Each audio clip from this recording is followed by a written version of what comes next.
My first job was collating 50 press kits a day and getting 6 cappuccinos a day from my boss. Since then, I've been lucky enough to work for Disney around the world.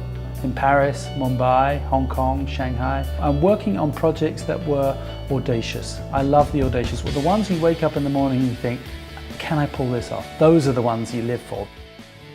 When we were opening Toy Story Mania, we could have done a normal press event and just opened the attraction, or we could cut a deal with NASA to send Buzz Lightyear up on Space Shuttle Discovery. And floating here right next to me is one of my crewmates, Buzz Lightyear. When we brought Michael Phelps back from Beijing, you're like, well, okay, I could take him on a swimming tour, we could go to the YMCAs and we could have characters, or we could build a full-length Olympic swimming pool down Main Street, USA.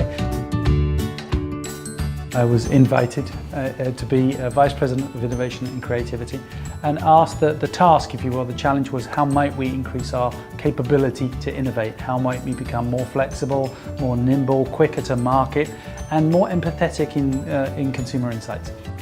And so we developed something. It took me about 1.5 years to develop, and it's a creative problem-solving model. It's a design thinking process, but it's easy for people to use. Where are you and what are you doing usually when you get your best ideas? It's a mixture of creative behaviors and creative toys that enable people to think differently. Rich textures. Rich textures. The workshops, whether they're half-day workshops, full-day workshops, they leave people with not only inspired and motivated, and that's important, but you've got to leave people with, okay, now what do I do with that? The number one barrier to innovation, time. There's a lot of big brands out there that aren't going to be around in 5 or 10 years because they can't act as entrepreneurial startups. They're too big.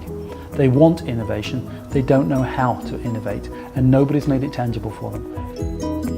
You have to have a belief that you can do things, and I think that most people believe they can, and it's about giving them something that's tangible that they can use, that enables that imagination, that creativity, those ideas to actually have purpose and be built and actually create something that goes to market and help shift the business at the same time.